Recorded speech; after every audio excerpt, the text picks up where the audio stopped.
I'm Spencer. And I'm Eric. And this is the Itch Podcast. Remember, every Friday we put our podcast on our YouTube channel and also on iTunes. And our RSS feeds. Check us out on doesthisgamesuck.com or theitchnetwork.com. Theitchnetwork.com. Yeah, we fought so hard to get that, and I can still never remember the name. Oh, fantastic. So, what is our podcast? This is where we each bring a topic to the table for discussion, and each one lasts for 15 minutes. Yep. We put it on a timer. Usually there's 3 of us. Obviously this week there's one less face on the screen. Yeah. So the show will be a little bit shorter than usual.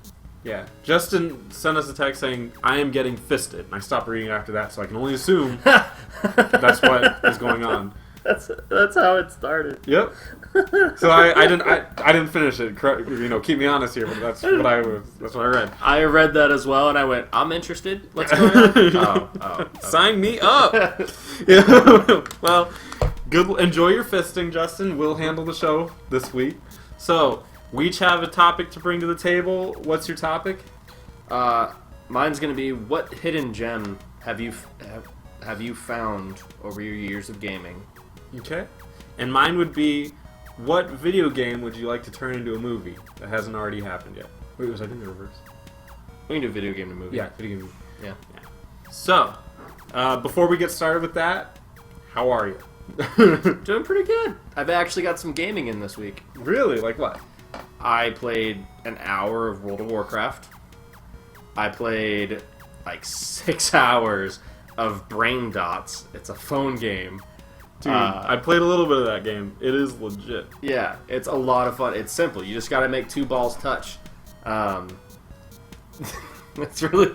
There's a lot of balls lately. Kind of what we do at the show. Yeah. we spent a lot of time just trying to make balls touch. Yeah. Exciting. Can't wait. What about you? What have you been playing? I've been playing all the games I mentioned before, trying to wrap up all of them at the same time. Don't recommend it. Not a good idea. Game. I'm also playing another game called Rake. And, yeah, I'll do a review on it. But, hopefully I haven't raked out my eyes, before finishing that game. Anyway.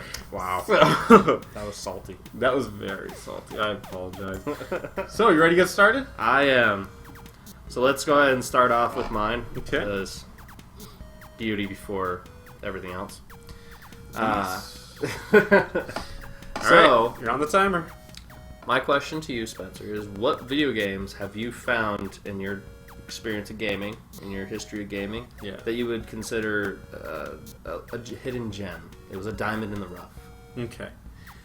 This is an interesting question because a lot of games I used to especially just grab games. Like, I lived with my mom, but I had a full-time job, so it was like, what games are out this week? Oh, I'll just grab it. Now I live in a world where you have to like think about things, and but at the time it was a lot of grabby.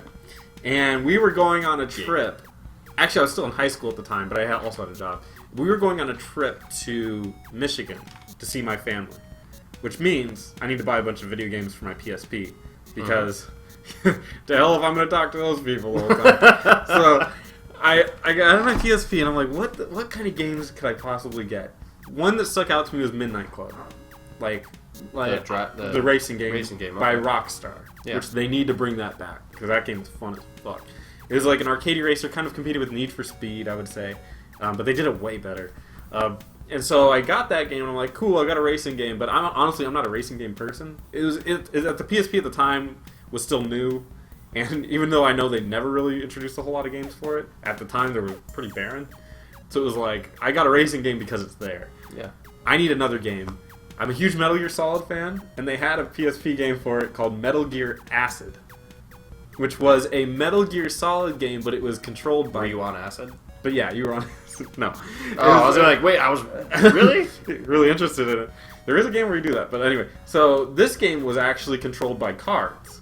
It was like a card game mixed with Metal Gear Solid stealth action, which is really bizarre. That always gets a little weird to me. It was when you start adding... Yeah. It was no doubt. It was a strange-ass game, but I was like, I need a game. Yeah. I need one.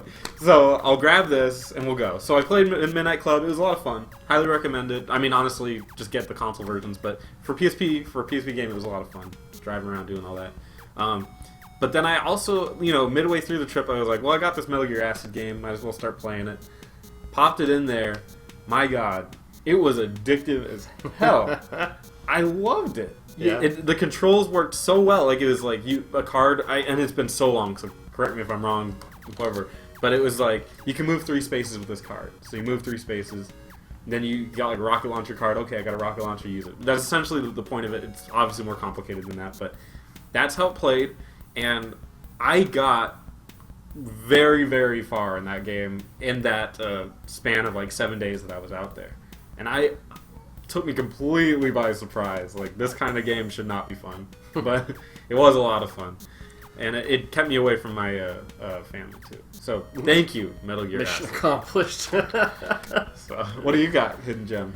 I just kind of realized this as you were talking. The 2 titles that I would say were my hidden gems that I found throughout my gaming experience, both made by the same company. Oh. And I didn't realize that until probably a couple months ago. And as I was thinking about it, I was like, oh yeah, these 2 games I'd probably say were not like popular. They like weren't up at the forefront. But now one of them has a following, one of them has a anti-following. So I'll go chronologically. I have always loved RPGs. I've always played a lot of them. Growing up, I love grinding and I love grinding like experience-wise. Like I love. So you're a min-max kind of guy? I would say used to be back when I was a kid when I had the free time to do it. Yeah. Now I don't have the time to min-max. But back then I would if you gave me 1 experience point per monster kill, and it took me 1,100 experience to level, I'd do it. I would be the World of Warcraft South Park episode. Yeah. We gotta kill 1 million for boars. I couldn't do it in the accent. Yeah. The voice. But yeah, like Weird word. boars. Yeah. I was that guy. I would sit there and put in the time and do that. And one of the game that started it for me was Shining Force. And then I moved over into PS1 games, and I wanted an RPG. And I found Beyond the Beyond. This game came out around the same time as Final Fantasy was like making its move and stuff, so and it wasn't well known like up at the forefront, so even if it did come out before Final Fantasy, no one knew that it was out there. I found it, started playing it, and it's just very traditional RPG. Like, they don't have anything really clever. It starts off, you're a boy and you have to go to the cave to go get an herb or something. You go to the cave, you get the herb, and then you come back, and then... I've seen pictures of this game, or just some movement pictures. Jesus. Moving. I've seen this at the old picture show. Apparently we were playing Metal Gear Acid today. Yeah. No, I've seen video clips of this game. It looks basically like a Super Nintendo RPG, but just with some updated stylings to it. Yeah. And that's pretty much what it was. It wasn't anything over the top. It wasn't... it was nowhere near the graphical expectations of Final Fantasy. Yeah. But it was still fun. Like, it had a decent story, very predictable story for the most part. Yeah. There were some twists and stuff in there, but like, I know for a fact my brother and me talk about this game all the time, because like if you went to go check out the gamer scores on this, mind you, I lost months of my life to this game because there were secret characters, there was open world exploration where you could find weapons, and there was dungeon puzzles and all this stuff. It was all this fun stuff. People are saying it was too short, that it wasn't this and that. And I'm like, yeah, if you blew through the game, if your goal was to beat the game, yeah, it was short. I think it was like 6 hours. But I wanted to min-max. I wanted to learn... Huh? I'll review it. I'm a speedrunner. Yeah. But it was a pretty short game. But all in all, like all the secret items, like there's a whole town that you don't get to see. That if you visit at night with a certain, so like it's always daytime in the game. Yeah. But there's a certain item you can get that will turn at nighttime, and there's one town that'll be different because it's nighttime, and then you can get secret character out of it or secret items or something like that. So there was just little things about it. It was a good entry RPG, I would say. Like, and to this day, I would still play the game because it still holds up. Like it's one of those games that didn't degrade, like because the graphics weren't trying to be realistic. Yeah, you could still play. It looks a lot like a Super Nintendo RPG. My favorite thing, like the puzzles in the game, were actually a lot of fun. Like you know those little puzzles where you have like it's a 9 checkbox grid, and you can slide the squares around. You have the one square missing, and you have to make the picture. Oh, those things that make me want to claw my eyes out? Yeah. There's one of those in this game. When you walk on top of a square, it moves to the open spot. And you had to make this picture of this princess or whatever. Yeah. And then as soon as you finish it, this battle starts. Like, so, first off, the fucking puzzle, impossible. Like, it was so frustrating as a kid. Then, on top of that, after you finish this frustrating as fuck puzzle, sorry for my language, as soon as you finish that puzzle, you have a fight that mechanically they make it you can't win. Oh. So they beat the crap out of you with the puzzle. They destroy your mind and then your body. I'm sorry, Art. This is hard for you. No, I had a Game Shark at the time, and I got so frustrated, I restarted the game, went back to that point, infinite health, and I killed the bitch. And you broke the game. Yeah, well, it still let me play. And I still had to follow the same story plots, but she died. I think I got like 1 experience point or something like that. Because I was like, oh, I'm gonna get like 5 million experience. No, I got like 1. It was ridiculous. And I didn't get any secret item or anything. Obviously, I'm using a Game Shark, so why do I need the game to give me things? I just punch in the codes and get them. Sorry about that long little rant about that, but that game Beyond the Beyond, it's very traditional. It's a very traditional RPG. It doesn't do anything flashy. Doesn't do anything out of the ordinary. It's just very traditional. It's a lot of fun. I do recommend playing it if you can get a PS1 copy of it. There's a lot of things you can do to explore and all that stuff. My issue with it is why I said they have an anti-fan group is because it got like a 2. Yeah. It got like it was, I think, IGN or GameSpot or something gave it a 2. And it's weird because you almost never see that score on anything ever. But I will say it does not deserve a 2. I would say, if anything, like the person who played that game must have fucking hated RPGs, like because it doesn't do anything that groundbreaking to make it a shitty game. Yeah, it's like it's following the conventions that have been tried and true. Mm-hmm. It's just maybe it doesn't break out of it too much, but yeah, it shouldn't be punished. Yeah, if you read a lot of the reviews on it around that time, they were comparing it straight to Final Fantasy.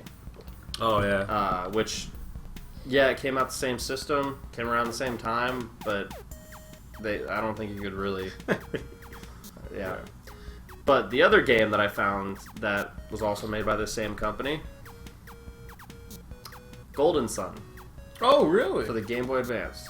Interesting. Is all by Camelot? They all made by Camelot. Okay.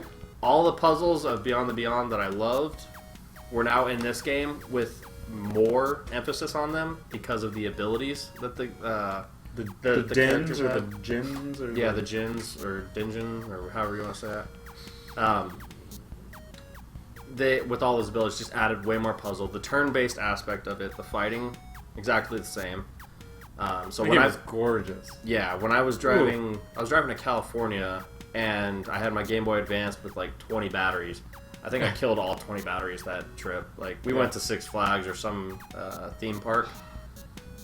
Roller coasters are fun. Yeah, seeing a new place is fun. Drinking a bunch of chocolate milk and then getting sick and not being able to go on rides, totally fun. But it was all a ruse so you could play Golden Sun. Yeah, that game was a lot of fun. I think a slight one for me would be a game called Stella Deus. It's on the PlayStation 2. It's a tactical RPG. Stella Deus. And I would argue it's the best tactical RPG on the PlayStation 2. Probably by far. It offers everything you'd want out of a tactical RPG. I can't think of it. Yeah, it's kind of under the rug, but it was by Atlas, and it had like a weight system, so all your items had weight. So it impacted your movement. Right, so you could fuse weapons together and make all that like new stuff and do all that stuff, and assign yourself points to choose what kind of abilities you wanted, which you could also earn throughout the game. All the customization you'd ever want from a tactical RPG, it had it, but way better than Disgaea. And the characters were interesting. The story was pretty interesting. I'm not gonna say it was great, but it was interesting enough to keep me going. And that game was, I just bought it on a whim. Just like, oh, I need an RPG to play. I'll play this. Okay, completely hooked. It was great. So that was kind of a sleeper hit for me, like a hidden gem. Yeah, whenever I bring it up to people, nobody ever knows what it is. It's a great game though.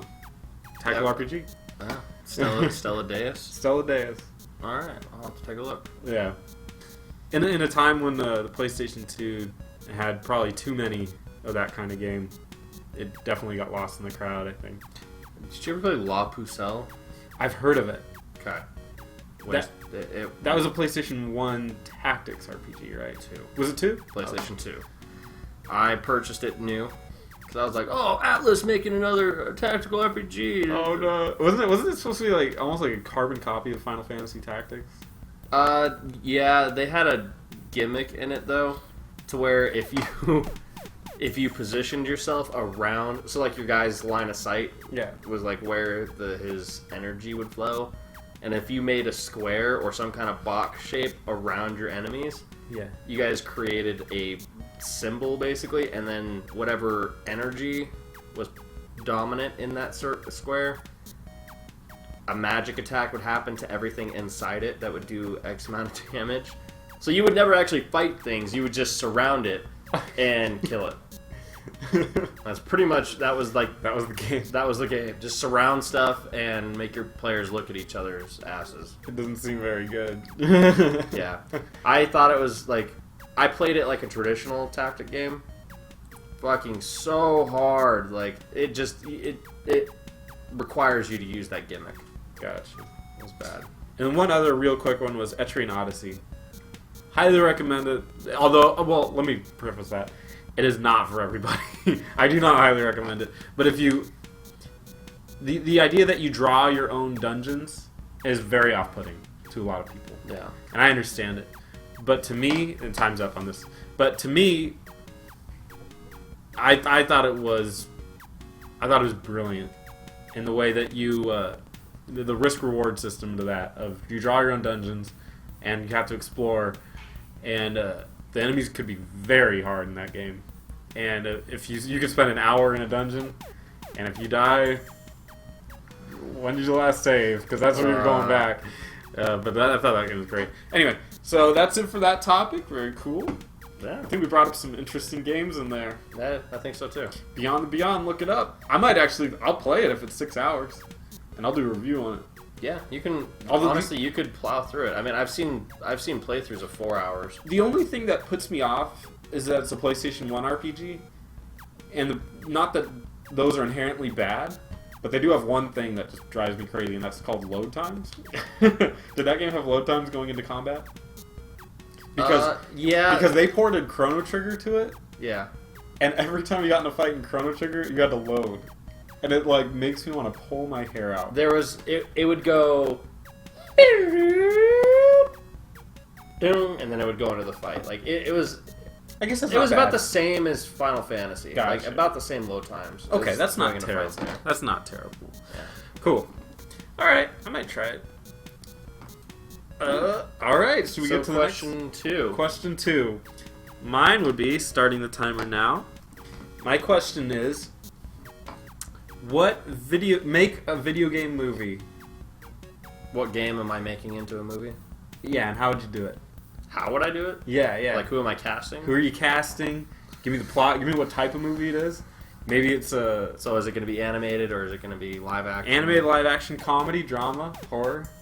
Oh. Okay. Let's say the first one that I'd want to see, World of Warcraft, would probably be the first one that I want to see, but they're already kind of making it. Yeah. So I'll pass on that one. Sonic the Hedgehog, I think would be a fantastic movie. I think it would be a comedy action comedy. Okay. It'd just be them trying to get through Sonic Boom. Oh no, the floor hasn't rendered. Guess we gotta wait. Oh god, that would be horrible. That would be so bad. Oh, okay. Alright. We gotta fight Dr. Robotnik, but he hasn't loaded yet.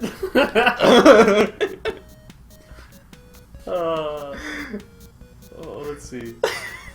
Who am I casting as Sonic? I want Jack Black.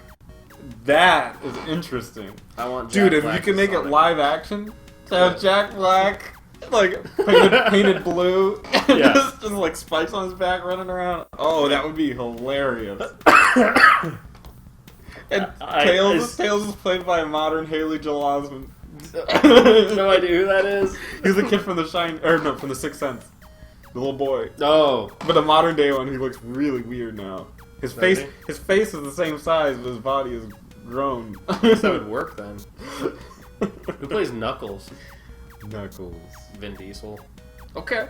I could probably see that. Is it live action? Tell me it's live action. I'm gonna be I so would want to happy. do live action. That's wonderful. And then who else do we have? We have who else would be there? There'd be Shadow. You're going Sonic Adventures 2 style. Wasn't that where he came from? Yeah, I think that's about when he came from. But I'm just thinking of like who had cast for this.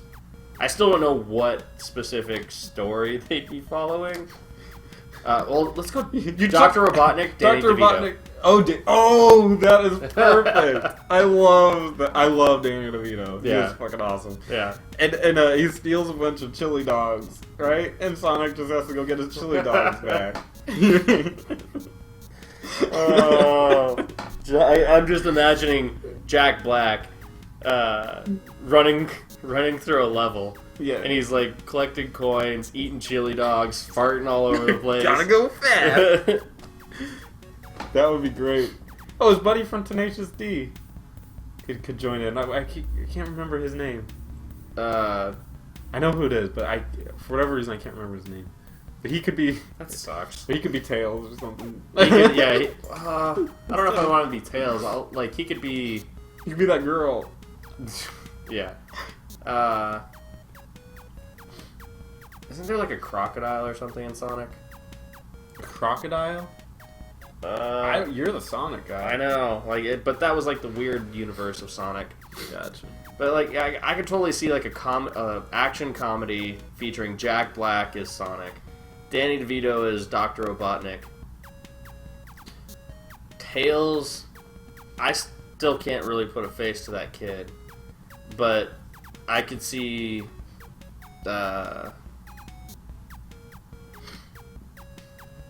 Okay, I'm thinking of this chick's name, Hayden Panettiere. Panettiere. I could see her as Tails and just being that peppy, like, sarcastic character. Gotcha. I don't know how well she does comedy though. I haven't seen her in anything funny besides. Yeah, I haven't. But yeah, I'd be happy with a Jack Black Sonic and Danny DeVito duking it out. I think I'd be pretty happy. I'm tripping balls! Yeah! Shibboleth-dee. That would be great. Gotta go fast! So he did all of his own soundtrack for it too? Yeah. Oh, The God. Tenacious D soundtrack. Jack Black is a fantastic musician. He can sing. He doesn't do anything serious. I think if he actually did serious music, he would blow us away. Like, he could actually produce something that's really fantastic. Yeah, Jack Black. For president. Beat Trump. So, I'm thinking to myself, what has a whole bunch of plots you could steal from? What game series has a whole bunch of stuff you could make like a whole franchise out of? Because that's what they want nowadays, is franchise. They want to make sequels and all that shit. Yeah. So I'm thinking Legend of Zelda, and I'm thinking of the different little side stories you could do, and I wanna, and for like a kids movie, you make a totally kids adventure movie, Navi's quest to find Link in Ocarina of Time. Think about. Oh, Navi's the little floating thing. Hey, listen! Voiced by whoever did that, and that's her only lines throughout the movie. Hey, Navi, how can I help you? Hey, listen! I'm listening, Navi. Wait! What do you need? Look! What am I looking for, Navi? Yeah, just in the world, meeting Gorons and all that stuff. But yeah, you can make. Wait, do it again. Hey, listen! Little Timmy's in the well? Wait! Oh, Zelda's in the well. Look! Listen! I'll be sure to seal that thing up. It just feels like Chewbacca. Like everybody knows what she's saying, or everybody just trying to get rid of her. Link was the only person that couldn't say anything. Yo, he's a silent protagonist. that's true. He's like, he just wants her to go away, but can never sum up the words. Everyone else is like, get out of here, you idiot. Like, Yeah, fuck this fly thing. Get this out of here. is he targeting? What That's if- stupid? What if no one else can hear Navi? And Link is just insane. What if? Oh my God! The story follows Navi as she's guiding Link through all this stuff. Turns out she's never existed. It's his conscience. It's his freaking- It's his Jiminy Cricket. Oh God. Well, I've played too much Metal Gear Acid. Out in Kokiri Forest, he's getting lost in the Lost Woods. He's lost in the Lost Woods. That's the lumber section of Home Depot. Yeah. At the end of it, he's married to Sarah or whatever, and he's just like, he's like a deadbeat guy. He's just on drugs the whole time. He's just laying on the couch. Oh man. Yeah, just playing his ocarina. Just like, I wrote this for you, Sarah.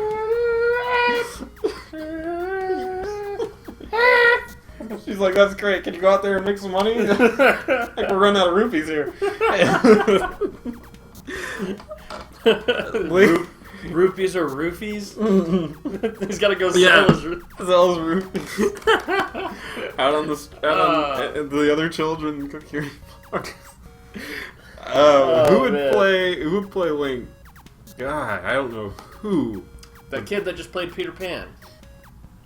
Who just played Peter Pan? Some British kid. Alright. He's in Heroes Reborn. Gotcha. He plays an American high school nerd now. He's scrawny and he looks not Elfish? muscular, kiddish, yeah. Gotcha. Elfish, yeah. He'd Okay. probably work, but And who would play basically Tinkerbell? Is who this would be. An old Julia Roberts. Because she played Tinkerbell in I was Hook. just thinking, I was trying to figure that out. Was that Julia Roberts? Yeah, it could be an old, like, current Julia Roberts. or something like that. And then, like Sarah, or Ganondorf would be in it, obviously. He could Ganondorf. be played also by Vin Diesel. Yeah? or, I don't know. Who would play Ganondorf? The Rock. Oh. Yeah. The Rock. Yeah? Yeah, he'd be awesome at that. He's so charismatic. Yeah. And then, Ganondorf has that weird ass grin, like that evil grin. yeah. The Rock has this smile. It's cute. Yeah. It's not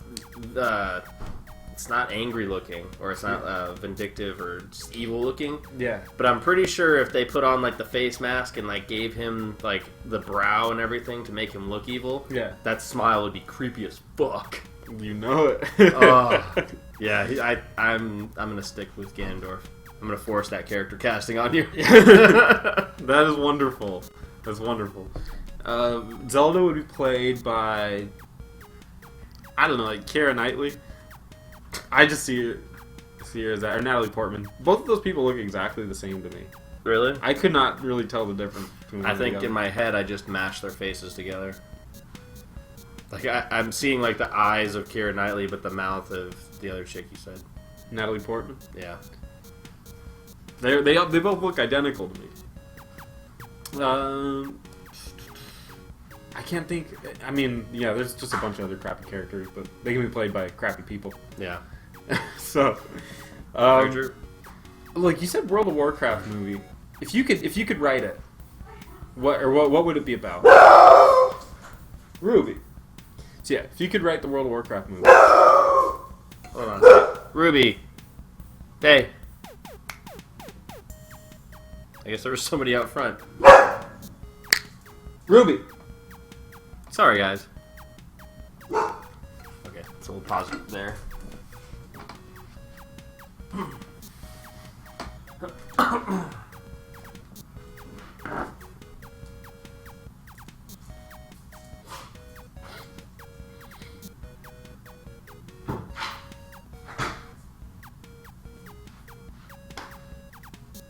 on. Leave the door open. I'm not there. How'd she handle the lightning? She doesn't care.